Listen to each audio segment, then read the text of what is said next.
अवधूत चिंतन श्री गुरुदेव दत्त. श्री स्वामी समर्थ. आपल्या सर्वांचे आपल्या त्रिमूर्ती परिवार या भक्तिमय परिवारामध्ये मनपूर्वक स्वागत आहे. हिंदू धर्मामध्ये प्रत्येक एकादशीला अत्यंत पवित्र आणि पुण्यदायी तिथी मानली जाते. हा दिवस भगवान विष्णूंना समर्पित आहे. धार्मिक मान्यतेनुसार या दिवशी केलेले नामस्मरण, जप, उपवास, दान आणि सात्विक सेवा यांचे पुण्य अनेक पटीने वाढते.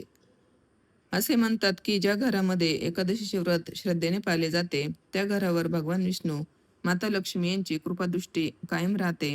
घरामध्ये सुख, शांती, समाधान आणि समृद्धी नांदते. आज मी तुम्हाला एक अतिशय सुंदर आणि पारंपरिक उपाय सांगणार आहे. हा उपाय अनेक भक्त पिढ्यानपिढ्या श्रद्धेने करत आले आहेत. धार्मिक मान्यतेनुसार हा उपाय भगवान विष्णूंना अर्पण करून नंतर गोमातेला समर्पित करायचा आहे.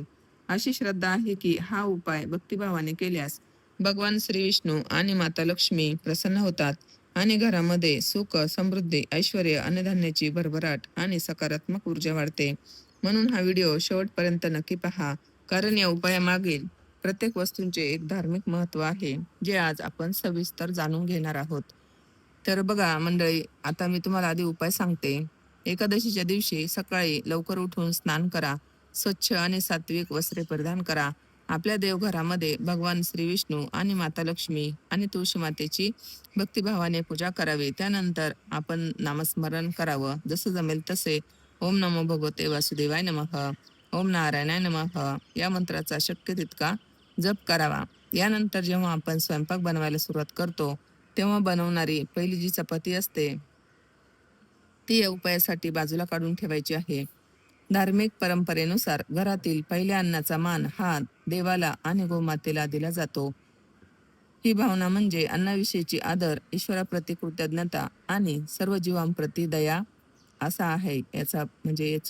याचा अर्थ असा आहे की आपण जी पहिली चपाती बाजूला काढतो ते आपण ईश्वराला अर्पण करतो. म्हणजेच ईश्वर आपल्याला आजपर्यंत जे काही देत आला आहे त्याबद्दलची ती कृतज्ञता आहे.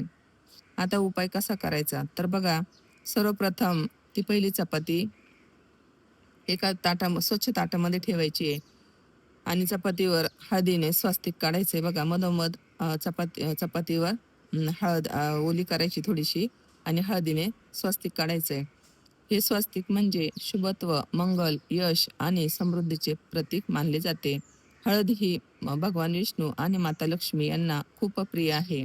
त्यानंतर त्या स्वस्तिकाच्या मधोमध एक ताजे तुळशीचे पान ठेवायचे आहे. तुळस ही भगवान विष्णूंना अत्यंत प्रिय आहे. तुळशीशिवाय भगवान विष्णूंना नैवेद्य अर्पण म्हणजे त्यांचा नैवेद्य पूर्ण होत नाही. तर त्या तुळशीच्या पानावरच बाजूला थोडेसे पांढरे तीळ ठेवायचे आहे आणि त्या तिळाबरोबरच थोडासा गुळाचा खडाही ठेवायचा आहे.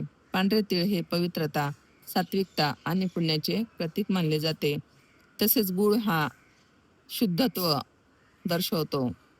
तर बघा, आता ही चपाती आपण भगवान विष्णू आणि माता लक्ष्मी यांच्या समोर यांना नैवेद्य दाखवायचा आहे.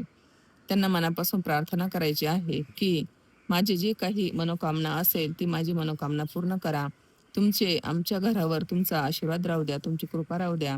आमच्या कुटुंबामध्ये सुख, शांती, आरोग्य, समाधान, समृद्धी आणि माता लक्ष्मींचे अखंड वास्तव्य राहू दे. काही क्षण शांतपणे नामस्मरण करा आणि त्यानंतर ही चपाती आता कोणाला द्यायची तर बघा मंडळी, पूजा पूर्ण झाल्यानंतर ही चपाती आपल्याला गोमातेला प्रेमाने आणि श्रद्धेने खाऊ घालायची आहे. आता तुमच्या घराच्या आजूबाजूला जिथे गोशाळा असेल तिथे ही चपाती तुम्ही गाईला खाऊ घालू शकता दिवसभरात कधीही. तर बघा, आता हिंदू धर्मामध्ये गोमातेला अत्यंत पवित्र, मंगलमय आणि पूजनीय असे स्थान दिले गेले आहे. धार्मिक श्रद्धेनुसार गोमातेमध्ये 33 कोटी देवांचे वास्तव्य असल्याचे मानले जाते. त्यामुळे गोसेवा ही केवळ एक परंपरा नसून ती धर्म, दया, सेवा आणि कृतज्ञतेचे प्रतीक मानले जाते. भगवान श्री विष्णूंना गोसेवा अत्यंत प्रिय मानली जाते. भगवान श्रीकृष्ण हे श्री विष्णूचेच अवतार आहेत आणि त्यांना गोपाल व गोविंद या नावाने ओळखले जाते. याचा अर्थ गायींचे पालन पोषण करणारा, त्यांचे रक्षण करणारा असा होतो. म्हणूनच गोमातेला अन्न अर्पण करणे म्हणजे श्री विष्णूवरील भक्तीचा एक सुंदर भाव मानला जातो. पहिली चपाती गोमातेला अर्पण करणे म्हणजे आपल्या घरातील पहिल्या अन्नाचा मान ईश्वराच्या सृष्टीला देणे होय. अशी अशी धार्मिक मान्यता आहे की एकादशीच्या दिवशी हळदीचे स्वास्तिक, तुळशीचे पान, पांढरे तीळ आणि गूळ भगवान विष्णूंना अर्पण केलेली ही पहिली चपाती गोमातेला प्रेमाने खाऊ घातल्यास भगवान श्री विष्णू आणि माता लक्ष्मी प्रसन्न होतात. त्यांच्या कृपेने घरामध्ये सुख, समृद्धी, ऐश्वर्य, भरभराटी, अन्नधान्याची कधीही कमी भासत नाही. मंडळी, या उपायामध्ये सर्वात महत्वाची गोष्ट म्हणजे श्रद्धा. मनात भक्ती, प्रेम आणि सर्व जीवांप्रती करुणा असेल तर अगदी छोटासा उपायही ईश्वराला प्रिय ठरतो. आता या उपायामागे नेमके कोणते आध्यात्मिक रहस्य आहे? तर बघा मंडळी, माता लक्ष्मीने भगवान श्री विष्णूंना असा कोणता प्रश्न विचारला होता आणि हा उपाय करण्यामागील पौराणिक कथा काय सांगते? अत्यंत सुंदर माहिती आता आपण या पुढील भागामध्ये बघणार आहोत. माता लक्ष्मीचा प्रसंग, एकादशीचे महत्त्व आणि या उपायामागील आध्यात्मिक रहस्य. मंडळी, आता तुम्हाला प्रश्न पडला असेल की या छोट्याशा उपायामध्ये इतके मोठे आध्यात्मिक महत्त्व का सांगितले जाते? तर आपल्या धर्मग्रंथांनी एक सुंदर संदेश दिला आहे की ईश्वराला वस्तूंची किंमत नसते, तर भक्तांच्या मनातील श्रद्धा, प्रेम आणि निष्काम भाव महत्त्वाचा असतो. असे सांगितले जाते की एकदा वैकुंठात माता लक्ष्मी भगवान श्री विष्णूंना म्हणाल्या, हे प्रभू, पृथ्वीवर अनेक भक्त तुमची भक्ती करतात. काही मोठे यज्ञ करतात, काही मोठे दान करतात. पण अनेक भक्त असेही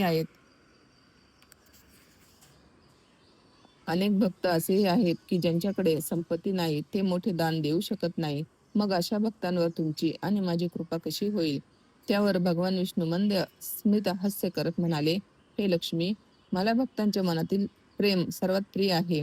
जो भक्त अन्नाचा आदर करतो, तुळशीचा सन्मान करतो, गोमातेची सेवा करतो, गरजूंना मदत करतो आणि अहंकार न ठेवता माझे नामस्मरण करतो, त्यांच्यावर तू स्वतः प्रसन्न हो. भगवान पुढे म्हणाले, जो भक्त पहिल्या अन्नाचा मान देवाला आणि गोमातेला देतो, तो प्रत्यक्षात माझ्या सृष्टीचा सन्मान करतो. अशा भक्तांच्या घरात समाधान, सात्विकता आणि मंगल वातावरण निर्माण होते. मंडळी, ही कथा आपल्याला एक मोठा संदेश देते. ईश्वराला दिखावा नको, तर श्रद्धा हवी. याच कारणामुळे अनेक भक्त एकादशीच्या दिवशी पहिली चपाती भगवान श्री विष्णूंना अर्पण करून नंतर गोमातेला प्रेमाने खाऊ घालतात. आता हा जो उपाय मी तुम्हाला सांगितलेला आहे, या उपायामधील आध्यात्मिक असा अर्थ आपण समजून घेऊया. हळद म्हणजे मंगल, आरोग्य आणि शुभत्वाचे प्रतीक आहे. स्वास्तिक चारही दिशांना सकारात्मक ऊर्जा आणि कल्याणाचा संदेश देणारे शुभचिन्ह आहे. तुळशीचे पान भगवान विष्णूंवरील अखंड भक्तीचे प्रतीक. पांढरे तीळ शुद्धता, सात्विकता आणि पुण्य. आणि गूळ हा शुद्धत्व दर्शवतो. तर बघा, चपाती अन्नाचा आदर, कृतज्ञता आणि ईश्वराला पहिला मान. गोमातेला अर्पण म्हणजे दया, सेवा, करुणा आणि सर्वसृष्टीमध्ये ईश्वराचे दर्शन. गोसेवेचे महत्त्व. आता गोसेवेचे महत्त्व म्हणजे गायीची सेवा केल्याने आपल्याला कोणते पुण्य भेटते? धार्मिक परंपरेनुसार गोसेवा हे अत्यंत पुण्यदायी कार्य मानले जाते. भगवान श्रीकृष्णांनी गायीचे पालन केले म्हणून त्यांना गोपाल आणि गोविंद अशी नावे लाभली. गोमातेला अन्न देणे म्हणजे केवळ एका प्राण्याला अन्न देणे नाही, तर ईश्वराच्या निर्मितीबद्दल कृतज्ञता व्यक्त करणे होय. म्हणूनच एकादशीच्या दिवशी ही चपाती गोमातेला अर्पण करण्याची परंपरा अनेक ठिकाणी श्रद्धेने पाळली जाते. आता एकादशी म्हणजे फक्त उपवास नव्हे. एकादशी म्हणजे मन शुद्ध करणे, वाईट विचारांचा त्याग करणे, राग, मत्सर, लोभ आणि अहंकार यांना दूर ठेवणे, भगवंतांचे नामस्मरण करणे, दान, सेवा आणि करुणेने जीवन जगणे. जेव्हा या भावनेने एकादशी पाळतो, जो भक्त या भावनेने एकादशी व्रत पाळतो, त्याच्या जीवनात आध्यात्मिक समाधान मिळते. आता लक्ष्मी माता कोणाच्या घरात राहते? तर बघा मंडळी, लक्ष्मी माता ही ज्या घरात अशा घरात स्थिर होते जिथे अन्नाचा आदर केला जातो, जिथे देवाचे नामस्मरण होते, जिथे गोमातेचा सन्मान केला जातो, जिथे तुळशीची सेवा केली जाते, जिथे कुटुंबामध्ये प्रेम, आदर आणि एकोपा असतो, जिथे प्रामाणिकपणा आणि कष्ट यांना महत्त्व दिले जाते. म्हणूनच हा उपाय करताना फक्त कृती न करता त्यामागील भावना मनात ठेवणे अधिक महत्त्वाचे आहे. मंडळी, आता आपण जाणून घेऊया की या उपाय करताना कोणत्या चुका टाळाव्यात. धार्मिक मान्यतेनुसार कोणते लाभ सांगितले जातात आणि शेवटी श्री भगवान विष्णू व माता लक्ष्मीची मनापासून प्रार्थना करून हा सुंदर प्रवास आपण इथे संपूया. तर बघा, आता या उपायामध्ये कोणत्या गोष्टी लक्षात ठेवायच्या आहेत? हा उपाय करताना आपले मन हे स्वच्छ आणि सात्विक म्हणजे आपल्या मनामध्ये स्वच्छ आणि सात्विक भावना ठेवायची आहे. ही चपाती करताना मनात राग, द्वेष आणि नकारात्मक विचार ठेवू नका. हळदीचे जेव्हा आपण स्वस्तिक काढतो, तेव्हा भगवान विष्णूचे नामस्मरण करत ते स्वस्तिक काढा. जो काही तुम्ही उपाय कराल, तो स्वच्छ मनाने करा. मनामध्ये पूर्ण श्रद्धा ठेवून करा, म्हणजे त्याचे तुम्हाला सर्व असे फळ भेटणार आहे. तर मंडळी, या व्हिडिओमध्ये एवढंच.